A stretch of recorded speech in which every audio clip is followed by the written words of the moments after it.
everyone. These are some of my tiny journals, and I'm going to show you how to make one.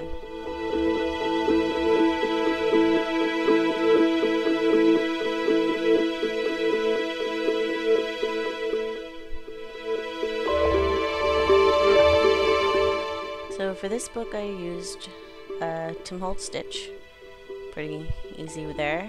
This one I decided to braid the string and tie it around, and this is actually the one that we'll be making, or rather I will be making and you'll be watching, hopefully. And then this one was my latest one. I used an elastic band this time to hold the book together.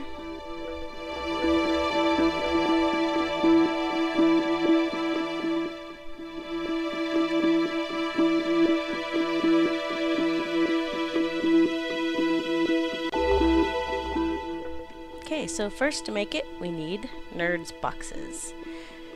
And since my husband loves them, they were very easy to get.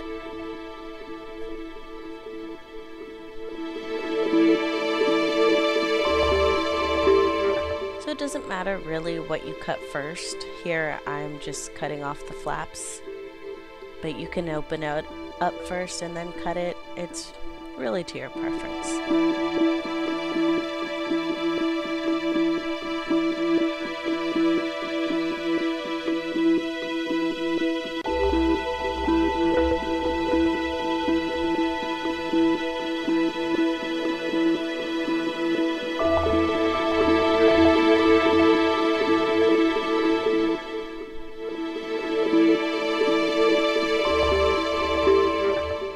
You just open up the box and do the same thing to the bottom,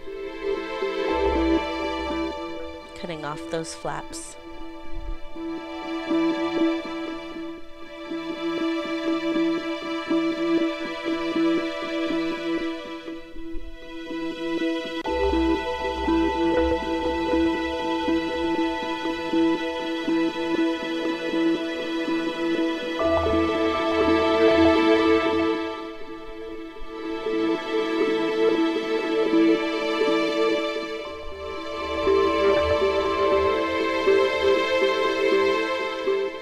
So there's your cover. Nice cute little cover for your book.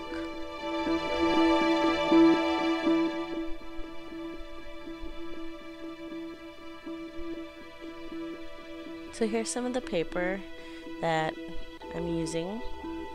It's from the Tim Holtz paper station, I think. Inside the paper pad they have kind of sections that are smaller. And so I cut out this one, and I'm going to use that top part as the cover for my little book.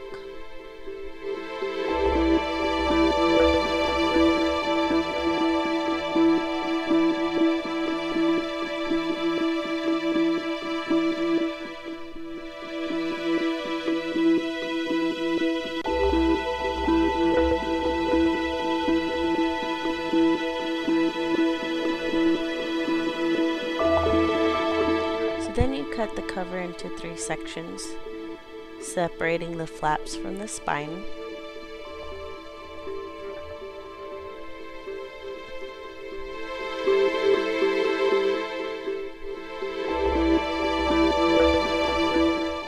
Make sure that it's all the, same proportions and whatnot. And then just glue it on. I like to use tacky glue because it's kind of, versatile and it's pretty strong. Not a huge fan of the glue stick, although that probably works too.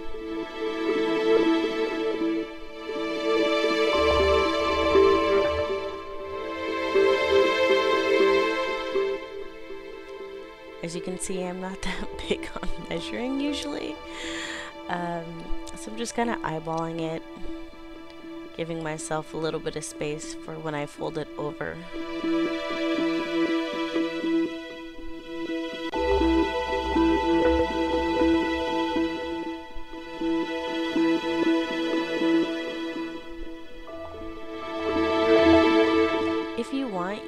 gesso it first before you put the glue on, because that side's, you know, it's kind of slippery and smooth. So if you want to give it some extra tooth, but it really does work just as fine if you don't. Kind of press down, make sure all the corners are touching the paper.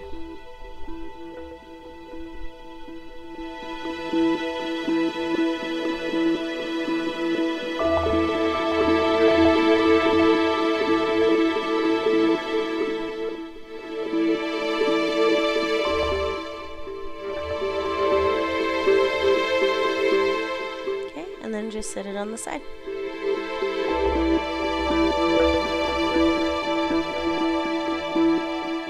So I have some of these paper scraps from previous working with them, and this is what I'll be using for signatures. So just fold it over.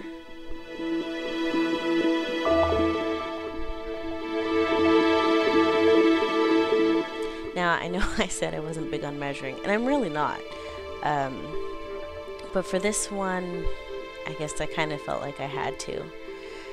So I'm just measuring 1.5 all the way down.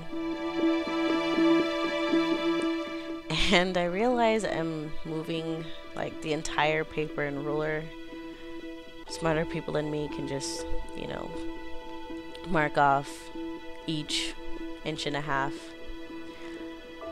But this works too, right?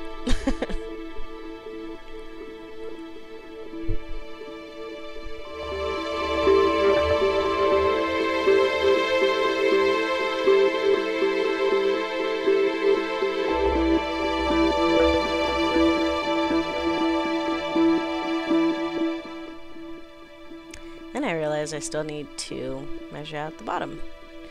So I was just checking to make sure I was right, and so the bottom part gets measured 1 inch.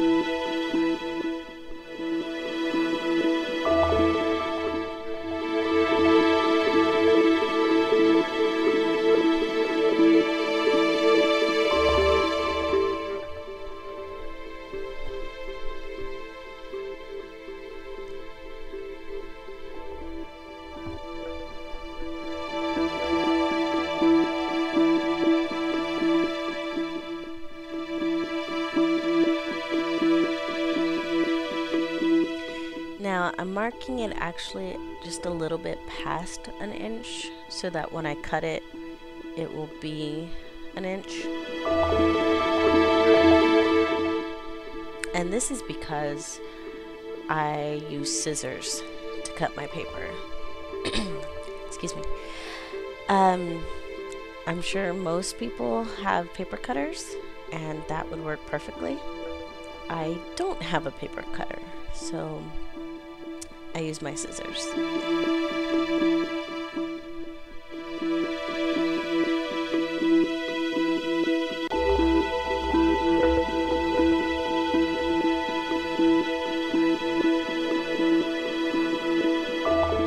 And cutting out the little pages.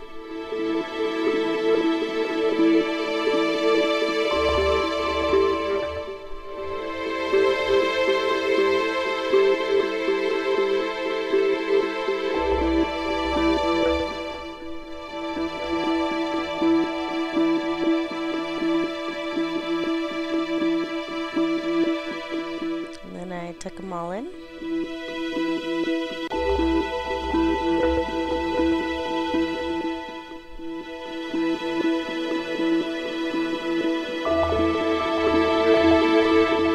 And there's one signature.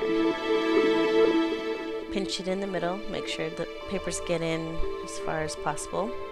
Now there is a little bit of overhang because the inner pages kind of stick out, and I don't know why I do this actually, but I tend to move the middle pages to the outer. You don't have to. But what I do end up doing is trimming the side.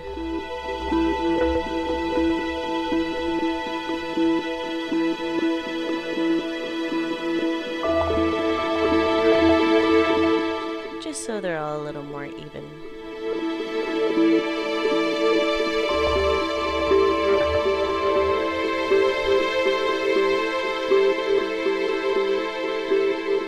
Okay, so there's my 3 signatures all ready to go. Same process. There's my cover.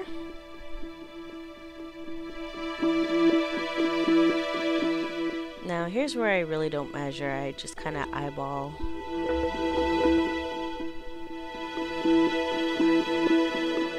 And I kind of like this piece. It'd be a good addition to some other junk journaling.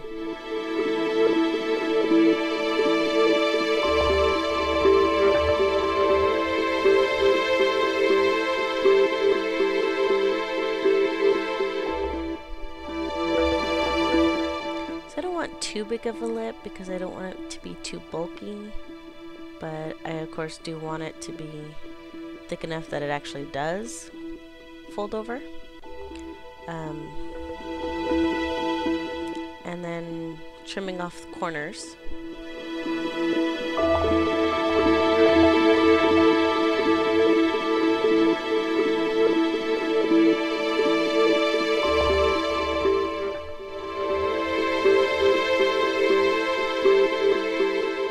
Oh, so that part wasn't exactly straight. Pay no heed. It works out fine anyway.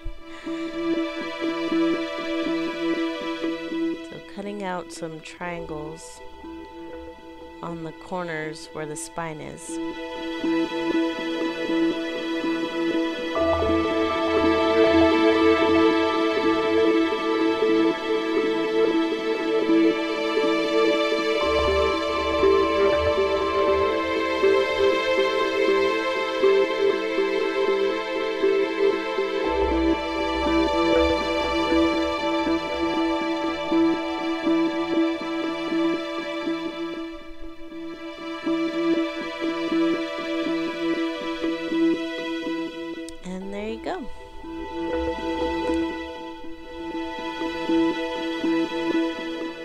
Just fold it over.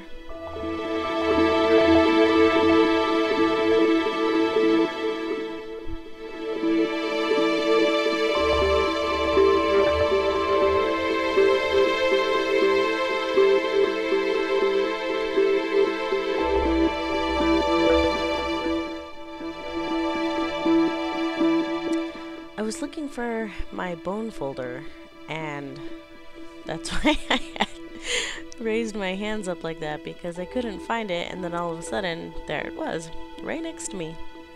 So I'm using it just to kind of help fold it over and make sure that it's really creased down.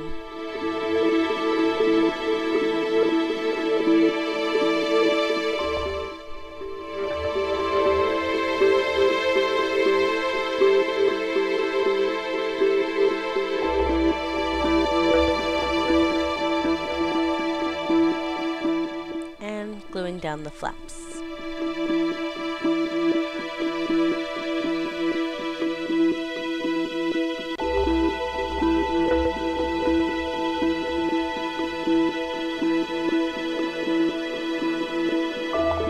Okay, so the flaps are all glued down. And now it's time to put an inside paper cover.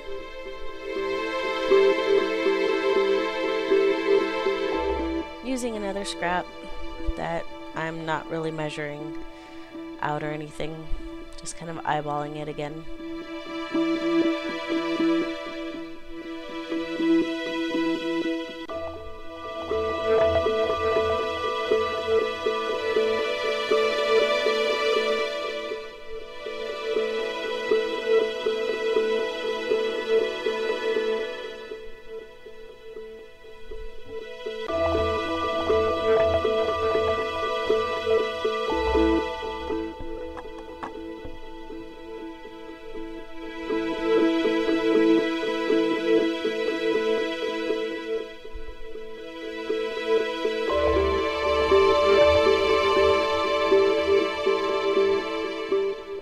Sure most everything's covered.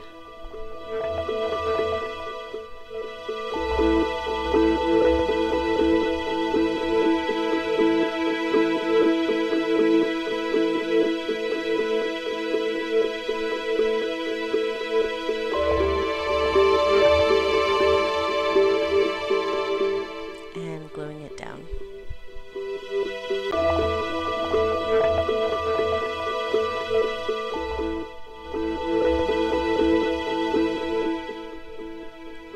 The nice thing about these little tiny journals is I can get them done pretty much in one day.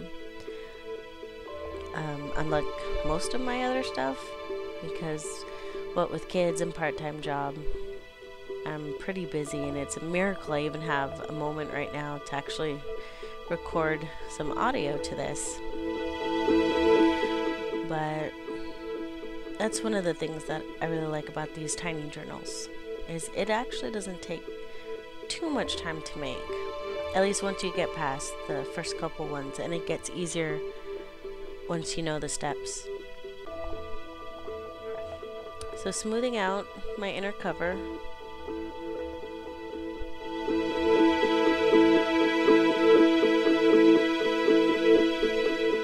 I really like this part because it says album on it, so it's kind of cute. So while that dries a little, I'm going to measure out my string. I'm not sure actually what kind of string it is. Yeah, I don't know. It was given to me, but it's pretty strong. And I'm measuring about an arm's length. I think I had done this a little too short though, so I probably would have done an arm's length and maybe like half a length more. It still worked out though, thankfully.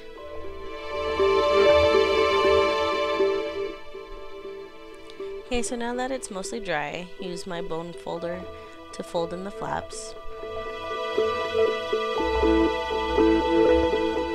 And I wait this long to fold the flaps because there's less creases this way.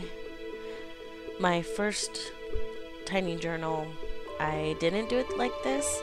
I kind of folded them at the front, or like at the beginning, and there were some more creases, which it still was okay, but I like doing it this way better. And I really liked how this paper turned out for my cover.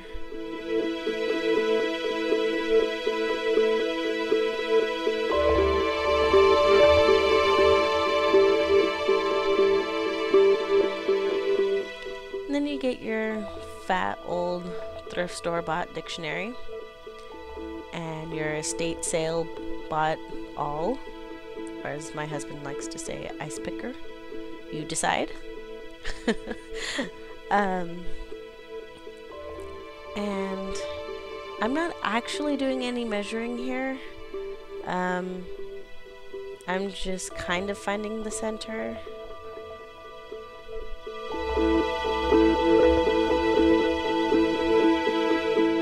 Kind of trying to get it in the right place. And then poke it through. I want to make sure it's all the way through.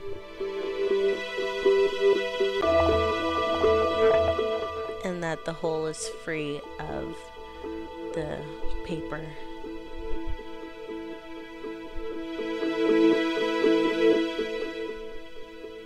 Now I have a template from a paper that I used and messed up on, but the paper was still the same size. So I just made a little template out of that and used that to poke the holes for the rest of my signatures.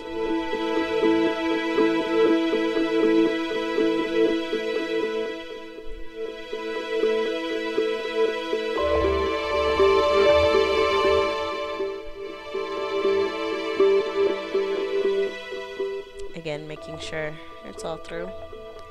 And then once they're all poked through, we just gather them together and string them up.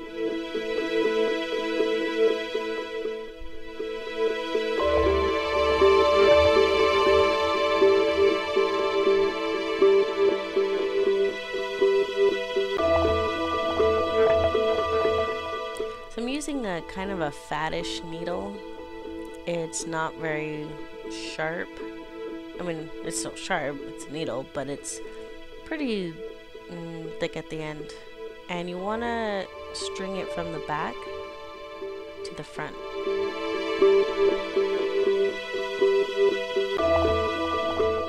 I think it's an embroidery needle? I'm not really sure.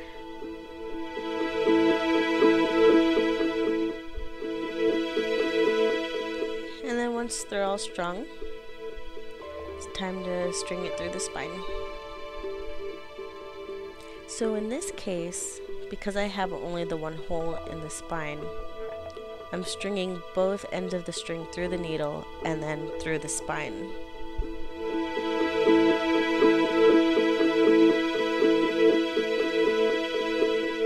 The tiny journal with the hitch has 2 holes, just like the signatures. One on top and one on the bottom.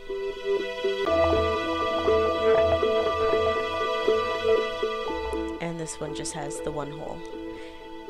And personally, I think I will continue with the 2 holes. So then you tighten all the strings. Make sure everything's pulled through nice and tight. Make sure your signatures are level.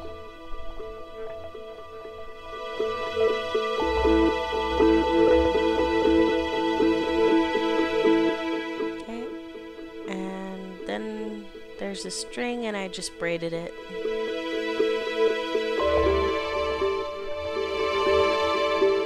Oh well, after tying a knot. Make sure it doesn't come undone. It's kind of important. Oh, sorry. And then yes, I added a charm that I got on sale from Walmart.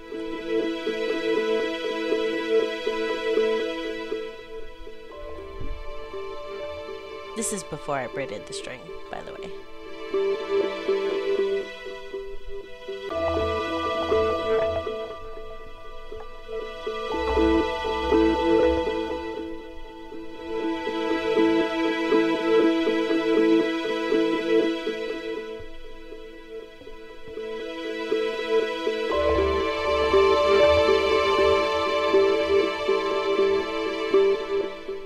There's no real special way of attaching it.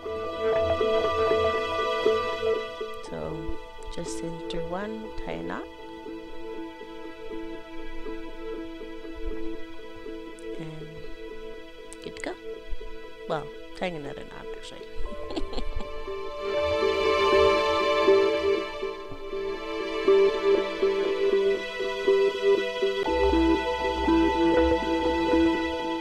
Which is what I'm doing here. Good and secure.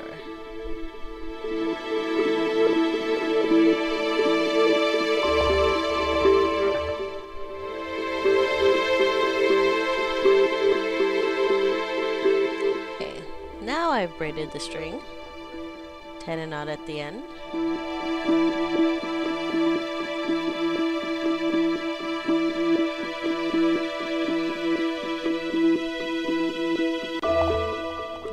A little bow.